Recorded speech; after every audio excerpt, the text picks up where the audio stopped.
ब्रह्मानन्दं परमसुखदं केवलं ज्ञानमूर्तिं द्वन्द्वातीतं गगनसदृशं तत्त्वमस्यादिलक्ष्यम् एकन्नित्यं विमलमचलं सर्वधी साक्षिभूतं भावातीतं त्रिगुणरहितं सद्गुरुं तन्नमामि।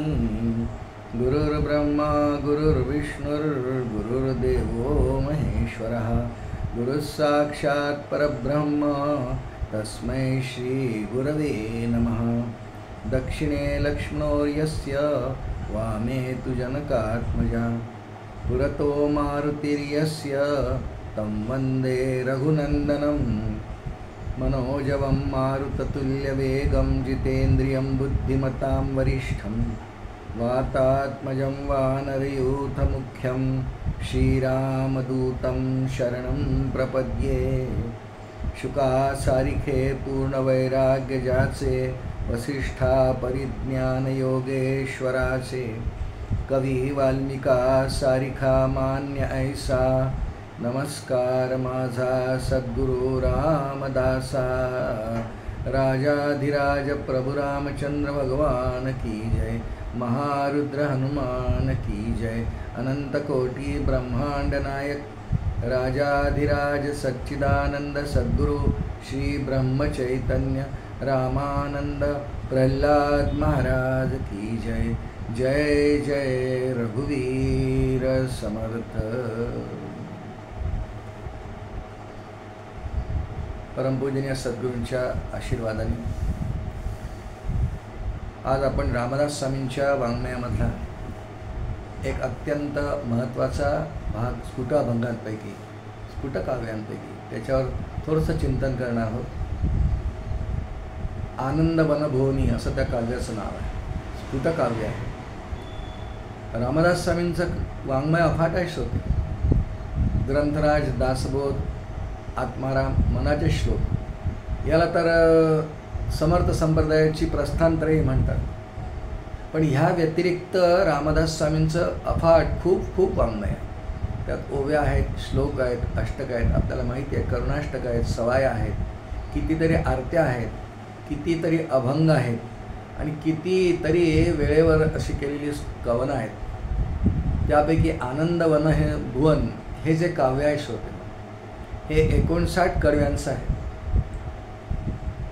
हे ओविबद्ध नाही आहे, हे श्लोक आहेत, अनुष्टुप छंदातले मराठीमध्ये केलेले श्लोक आहेत। प्रत्येक श्लोकामध्ये 32 अक्षर, पहिल्या चरणात 16, दुसऱ्यात 16 अशी रचना आहे। पण या काव्याचं एक वेगळं वैशिष्ट्य आहे। हे काव्य एका घटनेशी फार संलग्नित आहे आणि त्या घटनेचं नाव आहे शिवराज्याभिषेक असं आहे। आज तिथीनी शिवाजीराजांच्या राज्याभिषेकाची तिथी आहे, ज्येष्ठ शुद्ध त्रयोदशी आणि इंग्रजी तारीख 6 जून 1674, ती परवा होऊन गेली 6 तारखेला, आज 9 तारीख आहे। पण त्यानिमित्ताने ह्या आनंद वनभुवन काव्याचं, संपूर्ण काव्याचं तर आपण चिंतन नाही करू शकत, 59 ओव्यांचं आहे। पण ते का निर्माण झालं, कुठे झालं, कसं झालं आणि त्यातल्या काही ओव्यांचा थोडक्यामध्ये विचार करण्याचा आपण प्रयत्न या चिंतनात करणार आहोत। आनंद वनभुवन आधी बोललं आहे की हे रामदास स्वामींच्या जीवनातलं खूप महत्त्वाचं असं काव्य आहे। आनंदवन यापैकी आनंद वनभुवन, त्यात जो शब्द आहे वनभुवन, त्या काळामध्ये पुराण ग्रंथांमध्ये वनभुवन हे काशी क्षेत्राला वनभुवन म्हणण्याची संज्ञा होती। वाराणसी, काशी, त्याला वनभुवन असं म्हणायचे। रामदास स्वामींचा वनभुवनाशी संबंध कसा आला? कारण ह्या अष्टकाविषयी किंवा या श्लोकांविषयी, 59 श्लोकांविषयी 2 मतं आहेत विद्वानांचे। पण त्यापैकी एक मत जे वंदनीय वैकुंठवासी शंकर श्रीकृष्ण देव यांनी मांडले, ते ग्राह्य धरून मी त्या अनुषंगाने बोलतो आहे। इतरांना दुसरं मान्य होत असेल तसा विचार करावा, कारण जे विद्वान, साहित्यिक इत्यादी आहेत, पुढच्या काळातले नावं घेत नाही कुणाची, इतिहास संशोधक, त्यांनी असं मानलं आहे की आनंद वनभुवन हे रामदास स्वामींनी, कारण त्यामध्ये एक ओवी अशी येते, आपण चिंतन नंतर करणार आहोत, स्वप्नी जे देखिले रात्री ते तैसेची होत असे, हिंडता फिरता आलो आनंद वनभुवन। रामदास स्वामी आनंद वनभुवन ज्या काशीला म्हणतात तिथे गेले आहेत। एक तर काशीला आनंद वनभुवन वनभुवन मानून ही रचना असं शंकर श्रीकृष्ण देवांनी म्हटलं आहे. पण विद्वानांनी अशी मांडणी केली आहे संशोधकांनी की नाही, रामदास स्वामी महाराष्ट्रात आले, शिवरायांना इथे स्वराज्य निर्मितीत सहाय्य केलं, स्वराज्य निर्माण झालं, शिवरायांना राज्याभिषेक झाला आणि म्हणून आनंद वनभुवन स्वप्नी जे देखील रात्री ते ते तैसेची होत असे, हिंडता फिरता आलो आनंद वनभुवनी, म्हणजे महाराष्ट्राला आनंद वनभुवन त्यांनी म्हटलं आहे. आणि त्याचं कारण मीमांसा अशी केली आहे की शिवरायांना ज्या वर्षी राज्याभिषेक झाला त्या वर्षी आनंद नाम संवत्सर, मराठी कालगणनेप्रमाणे आनंद नाम संवत्सर होतं. त्यामुळे आनंद वनभुवनी हे महाराष्ट्राला उद्देशून रामदास स्वामींनी म्हटलं आहे, असा एक विचारधारा आहे. दोन्ही विचारधारांना आपण वाईट कोणालाच म्हणणार नाही, चांगलं आहे त्यांनी आपापल्या बघून मांडलं आहे. पण मी आपल्या या चिंतनामध्ये शंकर श्रीकृष्णदेव यांना मध्यवर्ती किंवा त्यांना आधार म्हणून, त्यांच्या ग्रंथांना आधार धरून वनभुवन काशीला म्हटलं आहे. म्हणून समर्थांनी त्यांना जे स्वप्न भारत भ्रमणाच्या काळामध्ये पडलं त्या अनुषंगाने स्वप्नी जे देखिले रात्री, म्हणजे काशीला मला जे स्वप्न पडलं अशी मान्यता आहे त्याविषयी की रामदास स्वामींना भारत भ्रमणाच्या काळामध्ये ते जेव्हा काशीला आले, पुष्कळ मोठा त्यांचा प्रवास आहे. टाकळीच्या पुरश्चरणानंतर रामदास स्वामी जेव्हा प्रभू रामांच्या आज्ञेने भारत भ्रमणाला निघाले आणि सांगितलं की मी तुझ्याकडून धर्मसंस्थापनेचं कार्य करून घेणार आहे, आणि हा हनुमंत जो आहे ज्याचा तू अवतार आहेस, कारण सांप्रदायिक आपली एक अशी संकल्पना आहे, श्रद्धा आहे की साक्षात शंकराचा अवतार मारुती, कली माझी तेची झाली रामदासांची मूर्ती, ते साक्षात हनुमंत आहेत. त्या प्रभुरामांनी त्यांना टाकळीहून जेव्हा सांगितलं की तुम्ही भारत भ्रमण करा, देशकाल परिस्थिती अवलोकन करा प्रत्यक्ष, आणि त्यानंतर तुमच्याकडून मी धर्मसंस्थापना करून घेणार आहे, कारण सध्या काल खूप खराब आहे, यवनांचं राज्य आहे, आक्रमण आहे, आपल्या मंदिरांचा विध्वंस होतो आहे, स्त्रियांची विटंबना होते आहे, आणि म्हणून काहीतरी पुन्हा धर्माची संस्थापना करण्याकरता तुम्ही आलेला आहात. तिकडे शिवनावाचा राजा आला आहे, तुम्ही दोघांनी मिळून हे करायचं आहे आणि स्वराज्य निर्मिती करायची, असं रामांचा आशीर्वाद घेऊन समर्थ रामदास स्वामी निघाले. खरं म्हणजे हा जो श्लोक आहे आनंद वनभुवन काव्यातला, हा 7 क्रमांकावर आहे. आपण त्या काव्याचा विचार नंतर करू. आधी स्वप्नी जे देखिले रात्री इतक्या चरणाचा मात्र आधी विचार करू की कुणाकोणाला स्वराज्य निर्मितीची स्वप्न पडली हो. इतिहासाकडे जर आपण थोडंसं पाहिलं तर आपल्या लक्षात असं येतं की अनेकांना एकंदर मोगलांच्या अतिशय अत्याचारी, अत्यंत विषय लंपट, अतिशय महत्त्वाकांक्षी अशा एकंदर या राज्यांनी जे महाराष्ट्रावरती आक्रमण भारतावर केलं त्याचा उच्छेद करायचं, ते नाहीसं करून स्वराज्य निर्मिती व्हावी यासाठी कोणाकोणाला स्वप्न पडले असं वर्णन आहे. सर्वात पहिल्यांदा असं वर्णन आहे की सगळ्यात पहिलं स्वप्न मालोजीराजे भोसले, म्हणजे शिवाजीराजांचे आजोबा, शहाजीराजांचे पिताश्री, त्यांना स्वराज्य निर्मिती, तुमच्या वंशामध्ये एक शकनिर्मिता राजा निर्माण होईल असं त्यांना स्वप्न पडलं आहे. महादेवाचे भक्त आहेत, भोलेनाथांनी स्वप्नात येऊन त्यांना सांगितलं की तुमच्या वंशामध्ये असा एक राजा जन्माला येणार आहे. त्यानंतर शहाजीराजांनी म्हणजे शिवाजीराजांच्या पिताश्रींनी स्वतः स्वराज्य निर्मितीचा प्रयत्न केला, त्यांना यश नाही आलं. ते आदिलशहाच्या चाकरीत राहिले, शेवटपर्यंत प्रामाणिकपणे राहिले. आदिलशहाचा त्याच्यावर खूप विश्वास होता, पराक्रमी होते, त्यांच्या पदरी 15,000ची फौज स्वतंत्र होती, पण त्यांनाही स्वप्न पडलं होतं. जिजाऊ महासाहेब यांनी देखील स्वराज्य निर्मितीचं स्वप्न पाहिलं, कारण शिवाजीराजे त्यांच्या पोटात असताना 25 जुलै 1629ची घटना आहे. आपण कशासाठी सगळा विचार करतो आहे की रामदास स्वामींना आणि इतक्या सगळ्या लोकांना जे स्वराज्य निर्मितीचं स्वप्न पडलं त्याची फलश्रुती झाली, आणि म्हणून अतिशय आनंद, उत्साह आणि आवेशाने समर्थ रामदास स्वामींच्या मुखातून जे उत्स्फूर्तपणे काव्य बाहेर पडलं, प्रतापगडावरती पडलं आहे, त्याला आनंद वनभुवन असं नाव आहे. कारण प्रत्येक 59 श्लोकांचं शेवटचं चरण आनंद वनभुवन भुवनी असं आहे. आपण अक्षर मोजा, आनंद वनभुवनी 8 अक्षर आहे, हे शेवटचं चरण आहे. आणि त्यामुळे आनंद वनभुवन या शब्दाचा थोडासा विचार आधी आपण करतो आहे. स्वप्नी जे देखील रात्री, 7व्या श्लोकाप्रमाणे. कुणाकोणाला पडली पाहिला आपण. जिजाऊ माँसाहेबांना पडलं, कारण 25 जुलै 1629 निजामशाहीने जिजाऊचं माहेर कापलं. 4 भाऊ आणि पिताश्री यांची दरबारात हत्या झाली आदिलशहाच्या. ते शल्य होतं आणि हे शल्य जेव्हा होतं तेव्हा शिवाजीराजे 2 महिन्यांचा गर्भ त्यांच्या पोटात आहे. कारण शिवरायांची इंग्रजी जन्मतारीख आपल्या सर्वांना माहिती आहे, पुष्कळदा ऐकतो आपण. 19 फेब्रुवारी 1630 फाल्गुन वद्य तृतीया आहे तिथीप्रमाणे, पण 19 फेब्रुवारी 1630 आणि त्यांच्या पिताश्रींची आणि भावांची हत्या झाली आहे 25 जुलै 1629. म्हणजे शिवरायांचा गर्भ त्यांच्या पोटात 2 महिन्यांचा आहे. आणि तेव्हापासून जिजाऊ माँसाहेबांच्या मनामध्ये असा विचार आहे, स्वप्न आहे त्यांचं, की हे यवनांचं सगळं आक्रमण पलटवून लावणारा मला पुत्र दे, आई जगदंबे भवानी शिवाई. पुढे त्या शिवनेरीवर प्रस्तुत झाल्या आणि त्यांच्या पोटी शिवराय आले. शिवनेरीवरती शिवाईचं मंदिर आहे, तिच्या आशीर्वादाने झाला म्हणून त्यांचं नाव शिवाजी असं ठेवण्यात आलं. सर्वांनी स्वप्न पाहिलं. दादोजी कोंडदेवांनी स्वप्न पाहिलं. दादोजी कोंडदेवांनी शिवरायांना घडवलं आहे बालपणी. पुढच्या काळात ते शिवराज्याभिषेक नाही पाहू शकले, पण शिवरायांना बालपणी त्यांनी तयार केलं आहे. जिजाऊ माँसाहेब आणि दादोजी कोंडदेव यांनी शिवरायांना बालपणी एक सुंदर असा पिंड तयार केला आहे. मग त्या पिंडाचा परिपूर्ती म्हणून शिवरायांनी रोहिरेश्वरला आपल्या 8 सवंगड्यांसोबत करंगळी कापून स्वराज्य निर्मितीचा स्वप्न पाहिलं आहे, संकल्प केला आहे, निश्चय केला आहे, स्वप्न पाहिलं आहे, अनेकांनी पाहिलं आहे. आणि सर्वात महत्त्वाचं म्हणजे शिवरायांना अतिशय जीवाभराप्रमाणे त्यांच्यावर प्रेम करणारे त्यांचे सवंगडी, मावळे, सगळी रयत, सगळी प्रजा, सगळी जनता महाराष्ट्रातली नव्हे भारतवर्षातली शिवरायांकडे एका आशेने पाहते की हा एक पुरुष हे करू शकणार आहे आणि ते केलं शिवरायांनी. आणि म्हणून शिवरायांच्या जीवनामध्ये राज्याभिषेकाचा प्रसंग आला. श्रोते, आपण राज्याभिषेक प्रसंग तर काही पूर्ण पाहणार नाही आहे, परंतु त्याचा संदर्भ आपल्याला घेणं जरुरी आहे. इतक्या लोकांनी स्वप्न पाहिलं आणि या सर्वांच्या पार्श्वभूमीवर सगळ्यात आधी हे स्वराज्य निर्मितीचं स्वप्न समर्थ रामदास स्वामींनी पाहिलं आहे.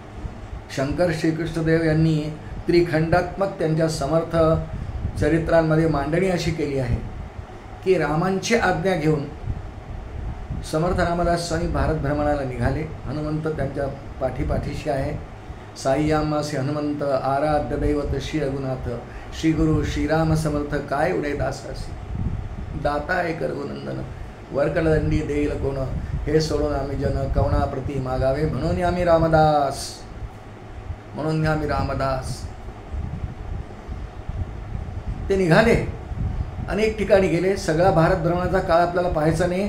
स्वप्नी जे देखील रात्री एवढ्या ओवीचा थोडा अर्थ स्पष्ट करण्याकरता प्रसंग बोलत आहे. बऱ्याच ठिकाणी फिरून आले. हिमकुंडा, हिमालयात हिमकुंड नावाची एक जागा आहे.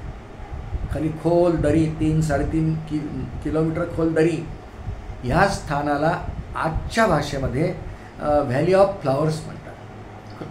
खूप फुलं खाली फुलतात. म्हणजे आपण जर वरती उभं राहिलो कड्यावरती तर खाली पूर्ण दरी पूर्ण लाल पिवळी अनेक रंगीबेरंगी फुलांनी बहरलेली असते, म्हणून तिला व्हॅली ऑफ फ्लॉवर्स खूप खोल आहे. पण पुराण ग्रंथांमध्ये, शिवग्रंथांमध्ये, समर्थांच्या ग्रंथांमध्ये याचं वर्णन हिमकुंड या नावाने. सगळ्या भारतातली आक्रमणं पाहिली, हत्या पाहिल्या, स्त्रियांवरती अत्याचार होणारे पाहिले, यवन गावाच्या गावं कापून काढतात असे जुलमी अत्याचार पाहिले. रामदास स्वामींसारखा विरक्त योगी एक हळहळला आणि आत्महत्येचा विचार त्यांच्या मनात आला. हिमकुंडावरून देह समोर झोकून दिला की नको रामराय, तू पाहून घे तुझे कसं काय करायचं, मला नाही जगायचं, पाहवत नाही, हे इतके हाल आमच्या रयतेचे जनतेचे, म्हणून देह झोकून दिला. रामरायांनी झेललं असं समर्थ प्रतापमध्ये वर्णन केलेलं आहे. समर्थ प्रताप नावाचा ग्रंथ आहे, समर्थांवरती लिहिलेला, गिरीधर स्वामींनी लिहिला आहे. खूप मोठा ग्रंथ आहे. त्यातली एक ओवी अशी आहे, त्यांनी वर्णन केलं आहे की तुम्हाला देहत्याग करता येणार नाही, कारण तुम्हाला आम्ही सांभाळ आहे. तुमची तनु ते अमुची तनु पाहे, तुम्हासी जगदोद्धार करणे आहे. 2 तपे रक्षिली हे काया, धर्मसंस्थापनेसाठी श्रीराम तुम्हाला नाही आत्महत्या करणार. पुढच्या कार्य दिशा दिली, झेललं आणि सांगितलं तुम्हाला नाही करता येणार, तुमच्याकडून मी धर्मसंस्थापना करून घेणार आहे, तुम्हाला नाशिक टाकणीला सांगितलं होतं ना. समर्थ सावध झाले, रामांची आज्ञा शिरसावंद्य मानली आणि त्यानंतर रामदास स्वामी बऱ्याच ठिकाणी फिरत अगदी कैलास मानस सरोवरापर्यंत जाऊन आले, गंगोत्री जमनोत्री सगळ्या ठिकाणी जाऊन आले, जोशीमठ, आणि शेवटी काशी विश्वनाथाच्या मंदिरात 3 दिवस मुक्काम आहे. ही घटना श्रोते हो इसवी सन 1636ची आहे. ऐतिहासिक चरित्र आहे, त्यामुळे मध्ये मध्ये काही इसवी सन तारखा आपल्याला बोलाव्या लागतात, म्हणजे बरोबर नेमका अर्थ आपल्या अंतःकरणात प्रविष्ट होतो. कारण रामदास स्वामींचं जे पुरश्चरण संपलं आहे, जन्म 1608, 12 वर्षाचे टप्पे आहेत. 1620ला जाम सोडलं, 1632ला टाकळी सोडलं, 4 वर्ष होत आली आहे. रामदास स्वामींना टाकळीहून निघून 4 वर्ष होत आली आहेत आणि काशीला मुक्काम आहे. त्यानंतर अजून पुष्कळ भ्रमण शिल्लक आहे, सगळ्या भारताचं भ्रमण शिल्लक आहे. पण काशी विश्वनाथाच्या मंदिरात रामदास स्वामींनी शयन केलं असताना रामदास स्वामींना ब्राह्ममुहूर्तावर स्वप्न पडलं. भगवान शिव स्वप्नात आले आणि सांगितलं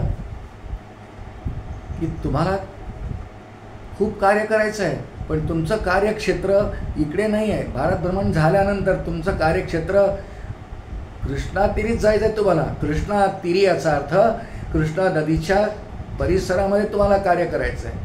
शिवांनी त्यांना आज्ञा केली की शिसोदिया वंशामध्ये मी अंशरूपाने प्रगट झालो आहे, माझं नाव शिव असं आहे. ही आपली सांप्रदायिक श्रद्धा आहे की शिवराय हे भगवान महादेवांचे अवतार आहे, भोलेनाथांचे अवतार आहे. शिव नावाने मी शिसोदिया वंशात अवतार घेतला आहे, तुम्ही जा त्याला सहाय्य करा. आणि त्यानंतर हे स्वप्न जे पडलं हे पहाटे पडलं. म्हणून रामदास स्वामींनी आनंदवन भुवन या काव्यामध्ये 7व्या श्लोकामध्ये आधी उल्लेख केला आहे, स्वप्नी जे देखिले रात्री ते तैसेची होतसे, हिंडता फिरता आलो आनंदवन भुवनी श्रीराम. आनंदवन भुवन काशीला मानलं तर काशीला आलो, स्वप्न पडलं आणि त्यानंतर शिवांच्या आज्ञेने रामांच्या आज्ञेने महाराष्ट्रात आलो. पुढचा सगळा इतिहास आपल्याला ह्यात आजच्या चिंतनात नाही बोलायचं, माहिती आहे आपल्याला. पण ज्यांनी रामदास स्वामींच्या चरित्राचं वाचन केलं आहे, श्रवण केलं, अभ्यास केला, त्यांच्या लक्षात येईल की त्यानंतर उर्वरित भारत भ्रमणाची यात्रा रामदास स्वामींनी पूर्ण केली, दक्षिणेकडे गेले आणि दक्षिण प्रांतातून नंतर पुन्हा महाराष्ट्रात प्रवेश केला इसवी सन 1644. म्हणजे 12 वर्ष इसवी सन 1632 ते इसवी सन 1644 रामदास स्वामींच्या भारत भ्रमणाचा कालावधी आहे. हा सर्व संशोधकांनी, इतिहास संशोधकांनी, संतांनी, महंतांनी, आचार्यांनी मान्यता दिली आहे. आणि मग प्रत्यक्ष धर्मसंस्थापनेचं कार्य स्वप्नी जे देखिले त्याप्रमाणे करायला रामदास स्वामींनी कृष्णेच्या काठाकाठावर, कारण कृष्णा तीरासी येणे एका भक्ताकारणे असं गिरिधर स्वामींनी लिहिलं आहे. एका भक्तासाठी कृष्णा तीरावर आले. सगळी परिस्थिती पाहिली आहे, भीषण आहे. रामदास स्वामींनी अस्मानी सुलतानी नावाचं एक काव्य लिहिलं आहे, खूप मोठं आहे. त्यात एक श्लोक आहे, इतकी गंभीर परिस्थिती त्या काळात भारतवर्षात होती. किती गुजरिणी ब्राह्मणी भष्टविल्या, किती शामुखी जहाजी फाकविल्या, किती एक देशांतरी त्या विकिल्या, किती सुंदर हाल होऊन मेल्या. खूप मोठं काव्य आहे, किती हृदयविदारक काव्य आहे. किती सुंदर हाल होऊन मेल्या. याचा संबंध राजस्थानमध्ये रामदास स्वामींनी पाहिलेल्या जोहार नावाच्या प्रकाराशी आहे. यवनांच्या सरदारांनी यावं, पुरुषांच्या हत्या कराव्या, सगळ्या स्त्रियांवरती अत्याचारासाठी त्यांना हात लावण्याकरता पकडणार, तर सगळ्या राजस्थानी स्त्रियांनी जोहार करावा. जोहार याचा अर्थ आत्मबलिदान. विहिरींमध्ये एकामागे एक सर्व हजारो स्त्रियांनी उड्या मारलेल्या रामदास स्वामी आहे. काय झालं असेल कल्पना करा. कोरडी विहीर, खोल आहे खूप, हजारो स्त्रिया त्यामध्ये एकामागे उड्या मारतात आहे. किती सुंदर हाल होऊन गेल्या, सर्व निवर्तून गेल्या. किती मंदिरं फोडलेली पाहिली, किती पुरुषांच्या हत्या पाहिल्या, रक्तांचे पाट, नद्या नुसत्या रक्तमय, गावच्या गाव बेचिराग झालेली. आपल्याला सगळा हा इतिहास आज नाही पाहायचा आहे, पण अतिशय हृदयविदारक करून वाचू शकत नाही अशी वर्णनं इतिहास संशोधकांच्या ग्रंथामध्ये आहे. आपण वाचू नाही शकत. रामदास स्वामी या पार्श्वभूमीवर शिवांच्या आज्ञेने स्वप्नी जे देखिले त्यांनी महाराष्ट्रात आले. कृष्णा तीरावर. कशाला कृष्णाच्या तीरावर? शिवांची आज्ञा कृष्णा तीरासे जाणे एका भक्ता कारणे कृष्णेच्या उगमस्थानीच. आणि कृष्णेचं उगमस्थान आहे सर्वांना माहिती आहे, महाबळेश्वर.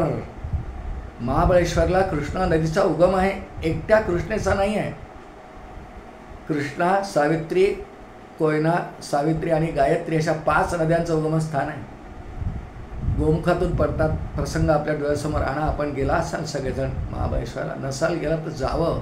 या ठिकाणी रामदास स्वामींनी स्वप्न जे पडलं काशीला त्याप्रमाणे कार्यवाही करून प्रत्यक्ष कार्याला प्रारंभ केला. नंतर संपूर्ण कृष्णेच्या परिसरात म्हणजे चाफळच्या खोऱ्यामध्ये एकंदर 11 हनुमंतांची निर्मिती केली. चाफळचं राम मंदिर निर्माण केलं.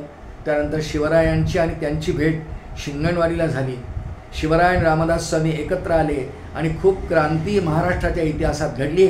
सगळं भारतवर्षातले सगळे संस्थानिक राजे इत्यादी सगळ्या ठिकाणी प्रतिकार होत होता, पण सगळ्यांचे आशेचा किरण हा महाराष्ट्रात शिवरायांवर केंद्रित झाला होता. या ठिकाणी शिवराय आणि रामदास स्वामी एकत्र आले. एक अभूतपूर्व युती ईश्वराच्या योजनेनुसार महाराष्ट्रात झाली. एका हिंदी कवीने छान वर्णन केले पहा. प्रबल यवन झाले होते वंदया महाराष्ट्रात, आक्रंदत होता धर्म परसत्तेच्या पंकात, शौर्य धैर्य रुतले होते परसत्तेच्या पंकात, ऐशा वेळी कल्याणी ऐशा वेळी कल्याणी, धीराची केवळ खाणी, श्री समर्थ सद्गुरुवाणी, दुमदुमली हो सर्वत्र, जय जय रघुवीर समर्थ, जय जय रघुवीर समर्थ, जय जय रघुवीर समर्थ. छान काव्य आहे. ही युती, याचा अर्थ 2 अवतारी पुरुष, एक हनुमंतांचे अवतार, एक शिवाचे अवतार. शिव हनुमंतच आहे. हे रामकार्य करण्यासाठी म्हणून शिवरायांच्या पुढच्या स्वराज्य निर्मितीनंतर शिवराज्यांनी रामराज्य निर्माण केलं असं आपण म्हणतो ना. रामराज्य निर्माण केलं, शिवराय राजे झाले. श्रोते हो, संपूर्ण जगाच्या इतिहासात 2च राजांची नावं राजा म्हणून घेण्यासारखी आहे. राजे तर खूप झाले. आपण महाभारत वाचावं, आपण भागवत वाचावं, आपण रामायण वाचावं, इतर पुराण ग्रंथ. या देशात काय राजे कमी झाले का?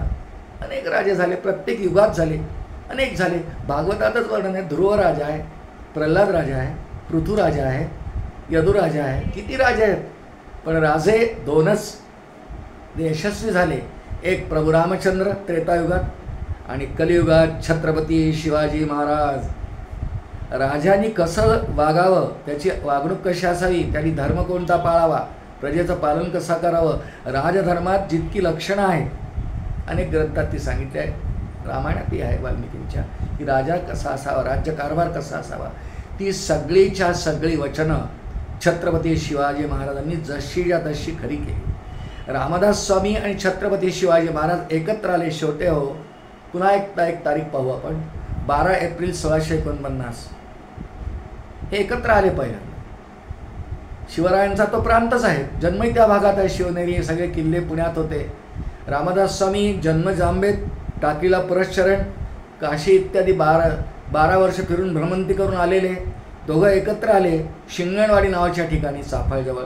आणि त्यानंतर तारीख ती बोललो आपल्याला, 12 एप्रिल 1649. आणि शिवरायांना राज्याभिषेकाची तारीख आहे 6 जून 1674. 25 वर्ष शिवसमर्थ योग, वेगळं प्रकरण आहे, कधी पाहू आपण ते सुद्धा. शिवसमर्थ योग म्हणजे रामदास स्वामी आणि शिवाजी महाराज यांनी एकत्र येऊन जे कार्य केलं याची परिणिती शिवरायांना राज्याभिषेक झाला याच्यात झाली. स्वराज्य निर्मिती झाली. त्या काळात दक्षिणेत असलेल्या 3ही शाह्या नतमस्तक झाल्या. 3 शाह्या कोणत्या? कुतुबशाही, आदिलशाही, निजामशाही. या 3ही शाह्या शिवरायांसह नतमस्तक झाल्या. दिल्लीच्या मोगलशाहीला धाक बसला, कारण शिवरायांना राज्याभिषेक झाल्यानंतर पुढच्या काळात औरंगजेब पुन्हा या सर्वांना उद्ध्वस्त करण्याकरता 7 लक्ष फौज घेऊन महाराष्ट्रात आला, पण तो परत जाऊ शकला नाही. तुलताबादला त्यांनी देह ठेवला. पण ही परिणिती झाली. शिवरायांना राज्याभिषेक झाला. 3 शाह्यांनी सुद्धा खाली मान टाकली. तेवढंच नव्हे, इंग्रज, डच, पोर्तुगीज हे सुद्धा त्या काळात व्यापाराच्या निमित्ताने आले होते. यांनी सुद्धा शिवरायांना राज्याभिषेक समयी नजराणे पेश केले, मान्यता दिली. शककर्ते शिवारीराय झाले आणि सर्व जनतेला रयतेला आनंद झाला. आपल्या मूळ काव्याची एकंदर पार्श्वभूमी आहे. आनंद वनभुवन या काव्याची पार्श्वभूमी बोलतो आहे. त्याची निर्मिती कशी झाली आधी बोललो आहे आपल्याला. ते वैकुंठवासी शंकर श्रीकृष्णदेव, नानासाहेब देव त्यांना म्हणायचे, त्यांनी जशी मांडणी केली त्या पद्धतीने आपण पाहू. शिवरायांना राज्याभिषेकाची तारीख ठरली. रामदास स्वामी त्यावेळेला खरं शिवथरगडला आहेत. शिवथरगड आणि रायगडावर राज्याभिषेक होणार. सकाळी 5:40 शनिवार त्या दिवशी आनंदनाम संवत्सर आहे. रामदास स्वामींना खूप आनंद झाला की मला जे शंभू महादेवाने काशी विश्वनाथानं सांगितलं तसंच होतं. स्वप्नी जे देखिले रात्री ते ते तैसेची होतसे, हिंडता फिंडत फिरता आलो आनंद वनभूमी. निर्मिती अजून झाली नाही आहे पण आनंद झाला आहे, हर्ष आहे. आणि गिरिधरांना म्हटलं, गिरिधर समर्थांचे शिष्य आहेत, गिरिधरा आपल्याला जायचं आहे रायगडावर पण राज्याभिषेकाच्या समयी नाही. आदल्या दिवशी पोचले. इतिहास ग्रंथांमध्ये नोंद आहे 5 जूनच्या रात्री रामदास स्वामी रायगडावर आहेत. शिवरायांना आनंद झाला. शिवरायांचे सद्गुरू आहेत. शिवरायांना खूप आनंद झाला. रामदास स्वामींची मध्यरात्री पाद्यपूजा केली. समर्थ प्रसन्न आहे, स्वीकारली. शिष्य आहे माझा. डोळ्यातून पाणी येत होतं की बा शिवा केवढं अफाट कार्य केलं. खरंच विचार करायला पाहिजे आपण कधी की शिवरायांच्या कार्याला काय तोडच नाही हो. वास्तविक या राजाला भगवंतांनी, ईश्वरांनी यांच्या योजनेत फक्त 50 वर्ष आयुष्य दिलेच होते. 1630चा जन्म आहे. 1680 चैत्री पौर्णिमेला शिवाजीरायांचा निर्याण आहे. 50 वर्षात शिवरायांनी काय कार्य केलं. त्यातली पहिली 14 वर्ष तर बालपणासारखी गेली आणि शेवटची 6 वर्ष ते स्वराज्य निर्मितीनंतर आहेत. म्हणजे 20 वर्ष गेली. म्हणजे 30 वर्षात उण्यापुऱ्या म्हणजे 1644 ते 1674 एवढ्या उण्यापुऱ्या 20-30 वर्षामध्ये काय कार्य केलं शिवरायांनी. अफाट कार्य. असं वर्णन आहे इतिहास ग्रंथांमध्ये की शिवरायांच्या पदरी राज्याभिषेक सभे 360 छोटे मोठे किल्ले आहे.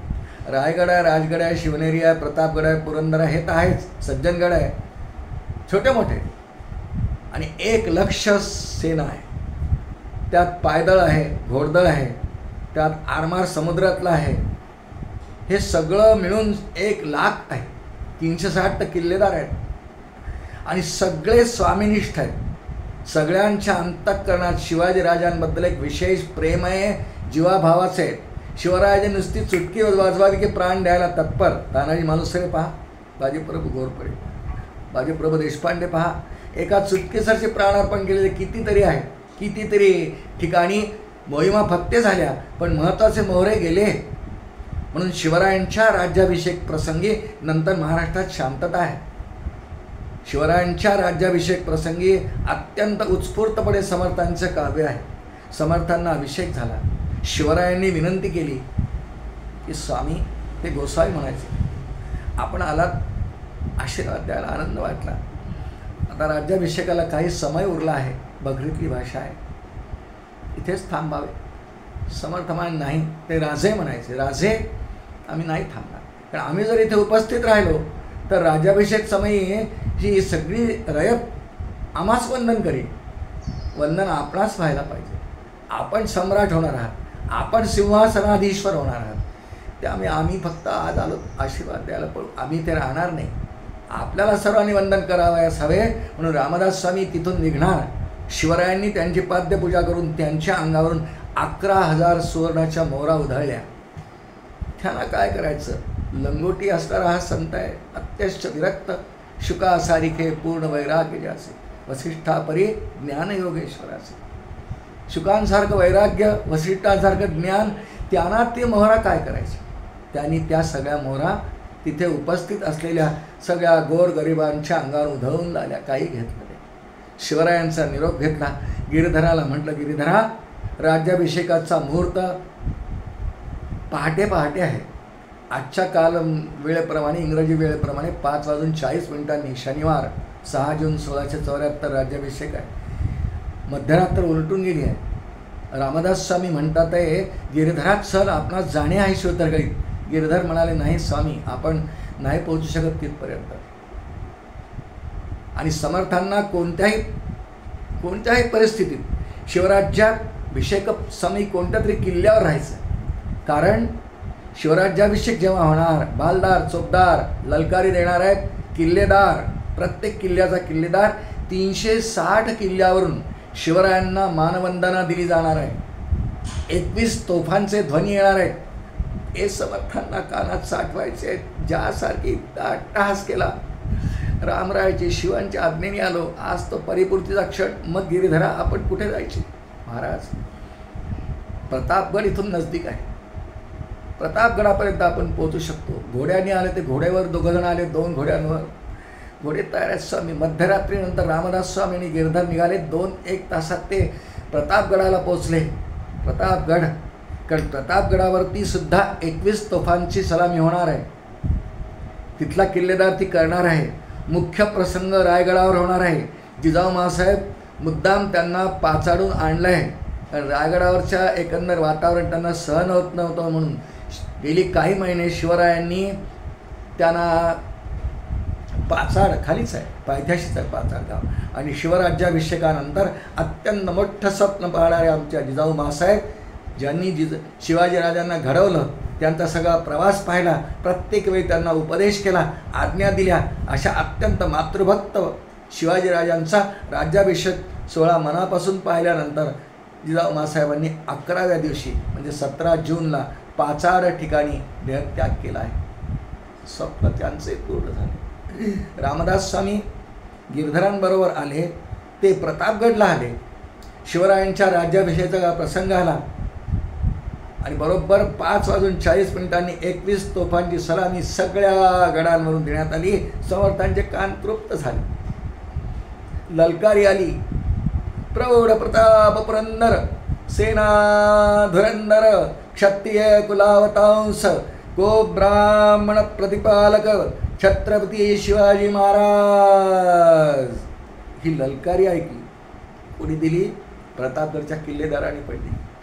कान तृप्त झाले. अंग शहारून गेलं. अंगावर काटे आले. गिरिधराला म्हणतात, गिरिधरा, मला काव्यरचना करण्याची स्फूर्ती रामरायाच्या आज्ञेने होते. जा खाली पटकन, कारण ते वरती गडावर माची भाग असतो, गडाच्या माचीवर होते आणि खाली लेखन साहित्य खाली आहे. समर्थांना प्रतापगड अत्यंत महत्त्वाचा गड आहे, कारण प्रतापगडच्या पायथ्याशी तुळजामातेची समर्थ रामदास स्वामींनी मूर्तीची स्थापना केली आहे. रामचंद्र पंत अमात्य सपत्नी त्यांनी ती पूजा केली आहे. आणि शिवराजाला राज्याभिषेक व्हावा, स्वराज्य निर्मिती व्हावी, स्वप्न पूर्ण व्हावं म्हणून रामदास स्वामींनी तुळजाभवानीला सुवर्णाचं पुष्प अर्पण करण्याचा नवस केला होता. तो रामदास स्वामींनी दुसऱ्या दिवशी सकाळी, तिथून तुळजापूर तर दूर आहे पण गडावर आहेत, प्रतापगडावर आहेतच, सकाळी जगदंबेला प्रतापगडच्या पायथ्याशी अभिषेक केला, सप्तशतीचा पाठ केला, सुवर्णपुष्प अर्पण केलं, मग पुढच्या कार्याला निघून गेले. पण रामदास स्वामींनी सांगितलं, गिरिधरा, मला काव्यस्फूर्ती होते, जा काही लेखन साहित्य आण. त्या काळातलं लेखन साहित्य काय दौत असेल, काय बोरू असेल, या पद्धतीने आणला आणि समर्थ सांगायला बसले. जन्मदुःखे जरादुःखे, इथून त्या काव्याचा प्रारंभ आहे. वर्णन छान आहे, पूर्ण काव्य अभ्यास करण्यासारखंच आहे. 59 हे या चिंतनाचे आहे. जन्मदुःखे जरादुःखे, दुःखे पुन्हा पुन्हा, आणि हे सगळं सोडून द्यावे आनंदवन भुवनी, त्यागावे सकले आनंदवन भुवनी श्रीराम. ही पहिली ओवी आहे. समर्थांनी आनंदभवन नावाचं काव्य ह्या प्रसंगावर श्रोतेवर निर्माण केलं. म्हणून नेमकं सुरुवातीला आपण फक्त या काव्याची निर्मिती ज्या पार्श्वभूमीवर झाली, शिवराज्याभिषेकाच्या पार्श्वभूमीवर समर्थांना झालेलं स्फुरण अत्यंत उत्साह अंतःकरणात आहे, अत्यंत आनंद अंतःकरणात आहे आणि अत्यंत आवेशपूर्ण अशी ही रचना आहे. त्यात थोडंसं काही भविष्यही आहे. बुडाला औरंग्या पापी अशी एक वेळ आहे. तेव्हा अनेकांनी साहित्यिकांनी ह्या काव्यरचनेला भविष्य पुराणासारखा दर्जा दिला आहे. कारण काही भविष्य समर्थ बोलले. संतांच्या वाणीतून जे भविष्य बाहेर येताना श्रोते हो, ते का खरं होतं माहिती आहे? जया अंतरी भगवंत दासबोधात समर्थांनीच मांडणी केली आहे. जया अंतरी भगंत अचल राहिला निवांत, मग तो स्वभावे जे बोलतं ते ब्रह्मनिरूपण श्रीराम. त्यामुळे समर्थांनी काही भाग या 59 ओव्यांमधला हा भविष्यात्मक लिहिला आहे. त्याला भविष्य मानलं आहे सर्वांनी. काही लोकांनी ह्या समर्थांच्या काव्याला समर्थ स्मृती हे नाव दिलं आहे. पण समर्थांनी स्वतः या काव्याला आनंद वनभुवन असं या काव्य त्या नावानेच काव्य प्रसिद्ध आहे. श्रोते अनेक साहित्यिकांनी अभ्यासकांनी याचा खूप अभ्यास केला आहे, करतात आहे. 59ही कडवी अत्यंत चिंतनाची अभ्यासाची आहे. कारण पुढच्या काळात किंवा आधीच्या काळात शिवरायांच्या एकंदर कार्याला रामदास स्वामी जवळून पाहतात आहेत. पहा कसा योगायोग आहे. रामदास स्वामींनी ज्या वेळेला महाबळेश्वरला हनुमंतांची स्थापना केली, पूर्ण भारतवर्षात तर केली, पण पहिला हनुमंत भारत भ्रमणानंतर त्यांनी महाबळेश्वरला स्थापन केला. आणि त्याच वर्षी शिवरायांनी रोहिरेश्वरला 14व्या वर्षी अभिषेक करून स्वराज्य निर्मितीचं स्वप्न पाहिलं, संकल्प केला, निश्चय केला, प्रतिज्ञा केली. माहिती आहे आपल्याला. दोन्ही महापुरुषांनी एकत्र कार्य सुरू केलं आहे. सगळं शिवरायांचं कार्य, सगळ्या मोहिमा, अगदी शाहिस्तेखान, अफजल खान, हे सगळं रामदास स्वामींना पूर्ण जवळून पाहिलेलं आहे. म्हणून काही भविष्याचा भाग ते बोलतात आहे. पण आधी शिवरायांच्या भेटीच्या आधी त्यांनी जे काही काव्य करून निश्चयाचा महामेरू काव्य करून जे पत्र दिलं होतं शिवरायांकडे पाठवलं भेटीसाठी, निश्चयाचा महामेरू बहुत जनासी आधारू अखंड स्थितीचा निर्धारू श्रीमंत योगी श्रीराम, त्यात एक ओवी आहे. या भूमंडळाचे ठाई ही त्या पत्रातली आहे. ते पत्र आहे, ते शिवरायांना लिहिलं की तुमचे देशी वास्तव्य केले परंतु वर्तमान नाही पुसले, ऋणानुबंधे विस्मरण झाले काय नेणो श्रीराम. मग पुढे भेट झाली शिंगणवाडीला चाफाच्या बंदर निर्मितीनंतर. पण त्यात एक ओवी आहे. या भूमंडळाचे ठाई धर्मरक्षी ऐसा नाही, महाराष्ट्र धर्म राहिला काही तुम्हा कारणी श्रीराम. अजून भेटही नाही, पण त्यांच्या सगळ्या हालचाली 1644 ते 1648 सगळ्या रामदास स्वामींना माहिती आहे. शिष्य सांगायचे गुप्त रचना होत्या. म्हणून आता जे काव्याचं आपण थोडा वेळ चिंतन करणार आहोत. आत्तापर्यंत आपण या काव्याची निर्मिती कोणत्या प्रसंगाच्या पार्श्वभूमीवर आहे, स्वप्न कोणी कोणी पाहिली.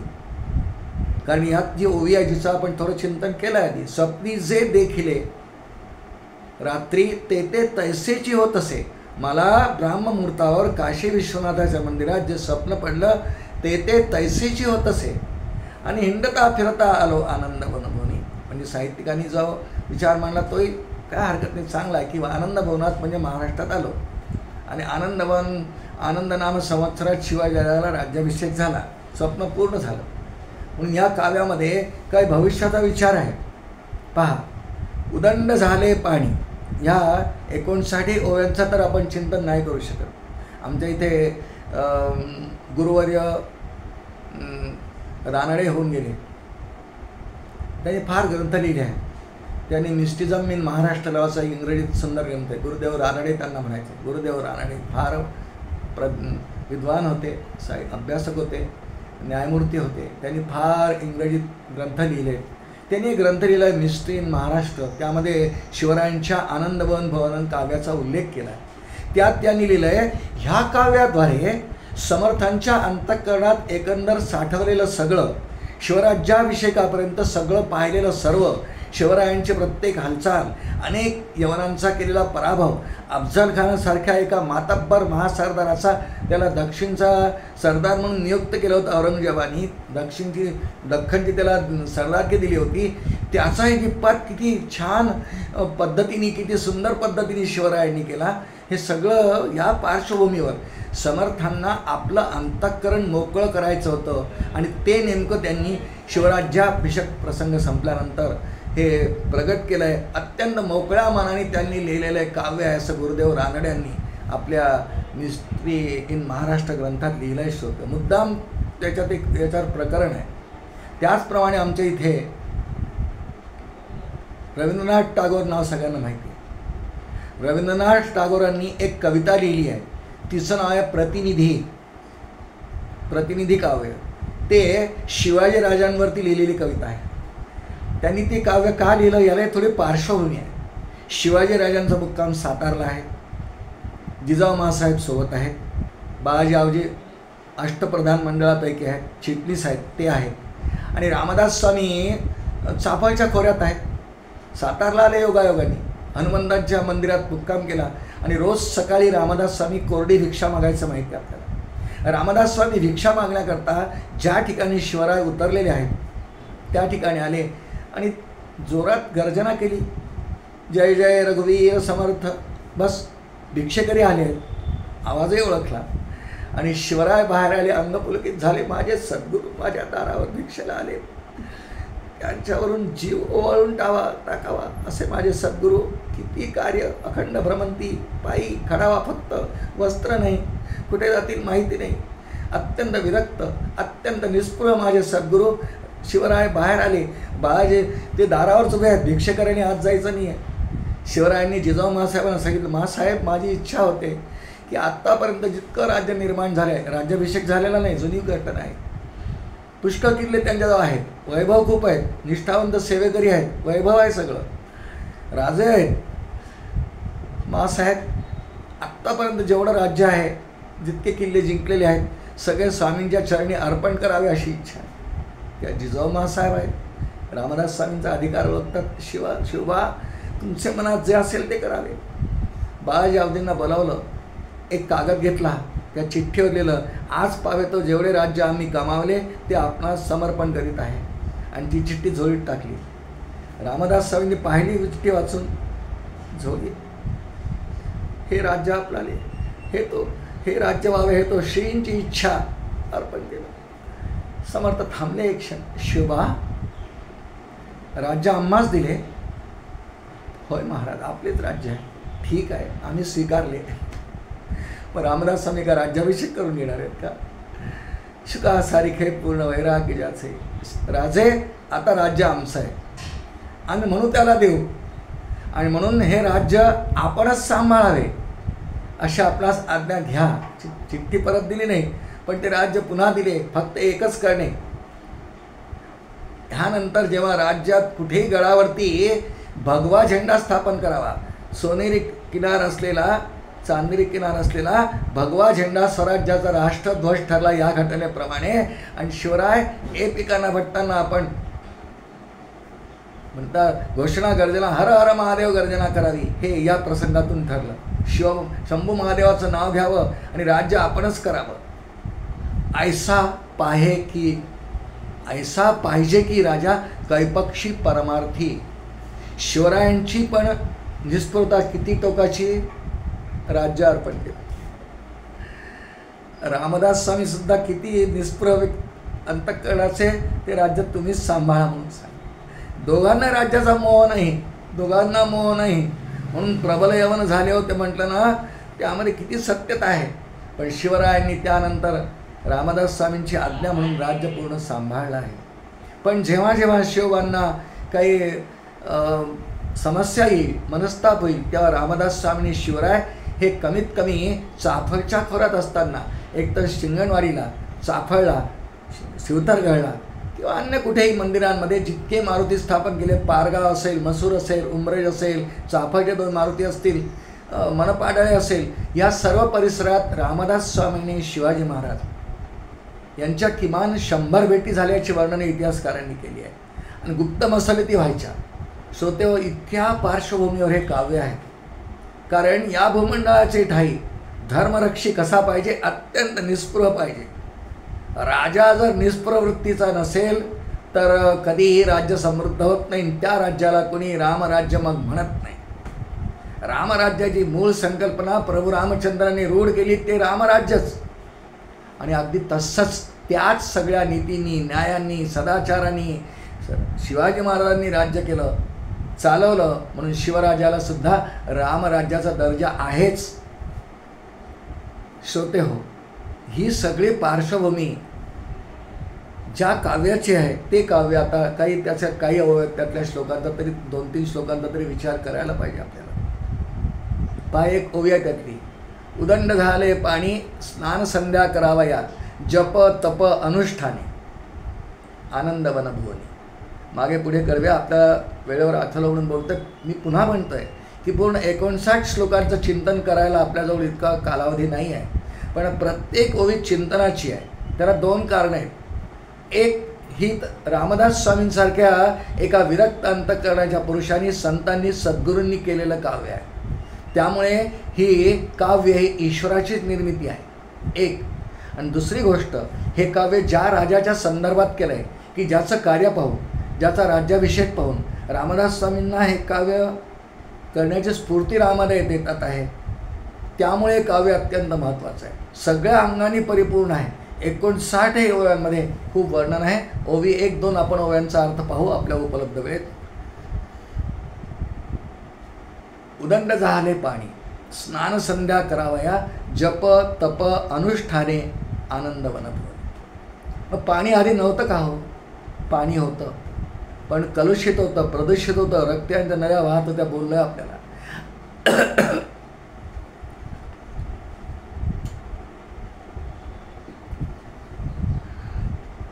आता शिवाजी राजांचं एकंदर कार्य पाहिलं आहे, राज्याभिषेक झाला आहे.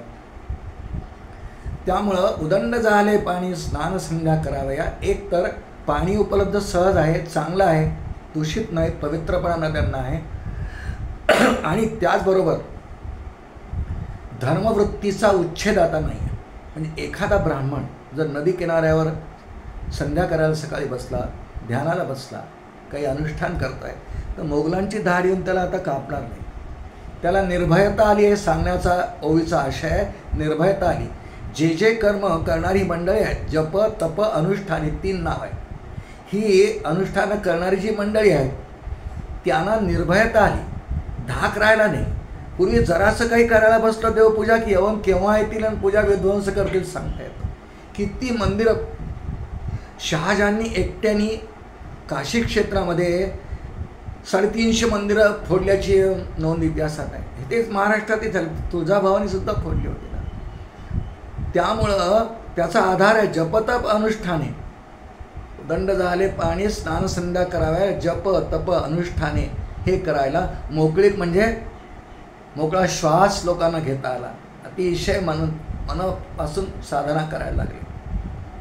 याच्यामध्ये अजून धर्माविषयक ओवी येते, म्हणजे ज्यामुळे आमच्या मंदिरांचं अत्यंत, म्हणजे पुढच्या काळातली ओवी आहे, थोडं भविष्यात्मक आहे. बोललोय आधी.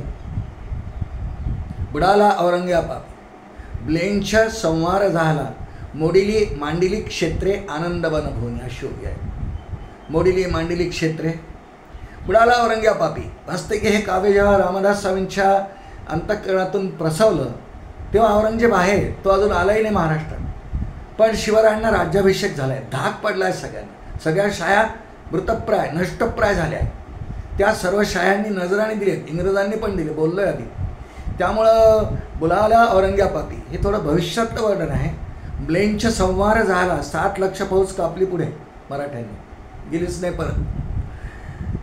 मोडिली मांडिली क्षेत्रे आनंद वनभूनी. ज्या ज्या स्थानांचा विध्वंस संपूर्ण भारतवर्षात मोगल सत्तेने केला होता, अनेक मंदिरं फोडली, अनेक ठिकाणी मठ फोडले, अनेक धर्मग्रंथ जाळले, अनेक ठिकाणी जाऊन मुद्दाम धर्मग्रंथांच्या आवृत्त्या काढलेल्या जाळून नष्ट केल्या, अनेक धर्मग्रंथ नष्ट केले. मोडिली मांडिली क्षेत्रे ही सर्व शिवरायांनी पुन्हा वसवली. पूर्ण मंदिरांचे, अनेक मंदिरांचे जीर्णोद्धार केले. या सगळ्या नोंदी आहेत. एक प्रसंग बोलतो आपल्याला. गोव्यामध्ये कदंब नावाचं एक गाव होतं. या ठिकाणी सप्तकोटेश्वर महादेवाचं एक प्राचीन मंदिर होतं, आताही आहे. सप्तकोटेश्वर कदंब नावाच्या गावी, गोव्यातली घटना बोलतोय आपल्याला. ही चरित्रात उल्लेख आहे याचा. पण यवनांच्या एकंदर राजवटीमध्ये 300 वर्षापूर्वीची घटना आहे. ही मंदिर उद्ध्वस्त करण्यात आलं. हे महादेवाचं मंदिर होतं, उद्ध्वस्त केलं गेलं. पण विजयनगरच्या साम्राज्यामध्ये त्याची पुन्हा दुरुस्ती करून त्याला जीर्णोद्धार करण्यात आला. पण पुढच्या काळात पुन्हा एकदा पोर्तुगीज, डच या लोकांनी त्याच्यावर आक्रमण करून ते फोडून टाकले. शिवराय जेव्हा गोव्यात गेले, ते जातात जलदुर्ग इत्यादी ठिकाणी जाताना ते गोव्यातही जात असत. त्यांचा आरमार तिथपर्यंत होता, अगदी म्हणजे शिवतरगळीपासून पुढे प्रांत चंद्रराव मोऱ्यांच्या निर्याणानंतर पुढे खूप शिवरायांची एकंदर स्वराज्याचा भाग विस्तार झाला तो अगदी जिंजीच्या किल्ल्यापर्यंत. शिवराय गोव्यात जायचे, त्यांना जेव्हा ही घटना कळली की कदंब नावाचं एक गाव त्या ठिकाणी असं एक मंदिर उद्ध्वस्त झालं आहे, शिवराय तिथे गेले. शिवरायांनी सभा घेतली, ग्रामस्थांना आश्वस्त केलं, शिवराय आले, सर्वांना आनंद झाला, स्वागत केलं, सांगितलं. तिथे शिवरायांना घटना कळली की इथे कदंब नावाचं या ठिकाणी सप्तकोटेश्वर महादेवाचं जे मंदिर होतं ते उद्ध्वस्त झालं आहे. शिवरायांना खूप वाईट वाटलं, दुःखद घटना आहे. शिवरायांनी तिथेच सांगितलं की आपण मंदिर पुन्हा निर्माण करू, पुन्हा महादेवाचं मंदिर बांधू. सर्वांना असं वाटलं की कदाचित इथल्या मंदिराप्रमाणे सप्तकोटेश्वर मंदिर शिवरायांचा जास्त ज्या ठिकाणी सत्ता आहे त्या रायगडाच्या आजूबाजूला किंवा पुण्यात करतील, म्हणून लोकांनी बोलून दाखवलं महाराज कुठे करणार, म्हणजे इथेच. भिण्याचे काय कारण, पण महाराज इथे तर उद्ध्वस्त केले आधी यवनांनी आणि डच आणि ते म्हणले मंदिर उद्ध्वस्त येऊ नयेसाठी राज्यव्यवस्था उत्तम असावी लागते. आता आमची राज्यव्यवस्था आहे, इथे यवन येऊच शकणार नाही. किती आत्मविश्वास. त्यामुळे मंदिर इथेच निर्माण होईल. आणि शिवरायांनी त्याच ठिकाणी कदंब गावी ते मंदिराचे पुनर्निर्माण केलं, पुनर्स्थापना केली आणि जीर्णोद्धार केला. आज ते मंदिर पाहायला मिळतं, सप्तकोटेश्वर मंदिर. डगमगले नाही, ऐसा पाहिजे की राजा कैपक्षी परमार्थी शिरा.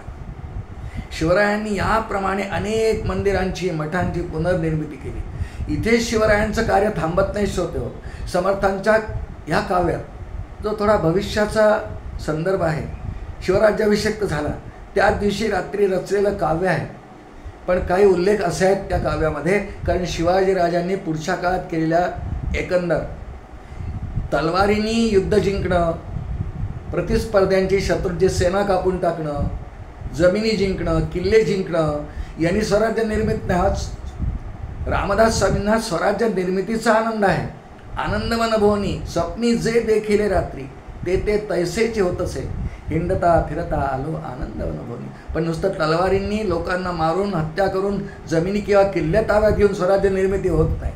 स्वराज्य निर्मिती होते स्वराज्यामध्ये धर्माचं रक्षण केल्याने. स्वराज्य निर्मिती होते स्वराज्यामध्ये मंदिराचं संरक्षण केल्याने. स्वराज्य निर्मिती होते स्वराज्यामध्ये सज्जनांना आश्वस्त करून त्यांना त्यांची क्रिया इत्यादी धर्माचं अनुष्ठान निश्चिंतपणे करता येईल अशी व्यवस्था निर्माण करणे.